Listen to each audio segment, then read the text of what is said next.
Salam əziz izləyicilər, kanalıma xoş gəldiniz. Bugün sizlər üçün Türk mətbəxinə aid olan çox ləzzətli və yüngül bir desert hazırlayacağım. Öncədən qeyd edim ki, bu resept çox sadədir və hər kəs rahatlıqla hazırlaya bilər.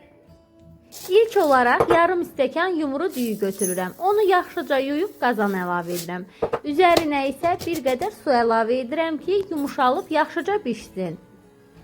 Dostlar, istifadə etdiyim ərzaqların dəqiq ölçüsünü videonun açıqlama hissəsində və ümumiyyətlə hazırlanma qaydası da daxil olmaqla hər birini aydın şəkildə qeyd etmişəm. Oradan baxa bilərsiniz. Resept üçün mən 800 ml süd istifadə etdim. Südün yarım stəkanını ayırıb saxladım. Qalan südü bu qazana əlavə etdim. Ayırdığım süddən isə kasaya 2 xörək qaşığı un əlavə edib, vanilini əlavə elədim və 1 çimdik duz əlavə etdim və südü hissə-hissə həmin bu qarışımın üzərinə əlavə edərək qarışdırmağa başladım və çalışdım ki, unun içərisində topalar qalmasın. Bu müddət ərzində də ocaqda düyünü bişirməyə davam edirdim. Düyünü əvvəlcədən yaxşı yumaq vacibdir ki, nişastası tamamilə çıxsın və südlaç daha yüngül olsun.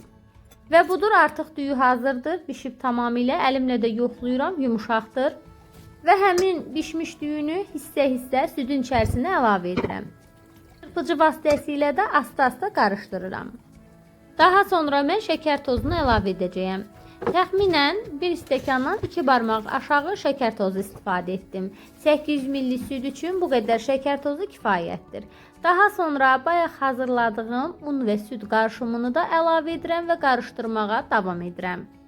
Bu şəkildə bir neçə dəqiqə qarışdırıram. Təxminən 10 dəqiqəyə hazır olur, istədiyimiz qatılıqda olur.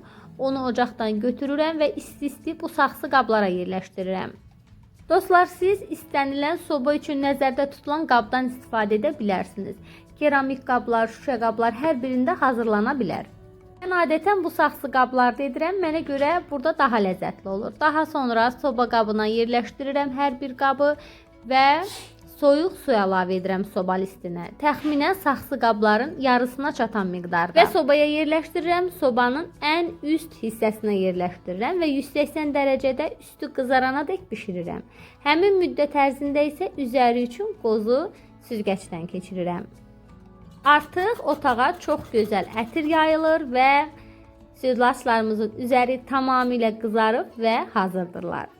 Soba listindən götürürəm və üzərini zövqə uyğun bəzəyirəm.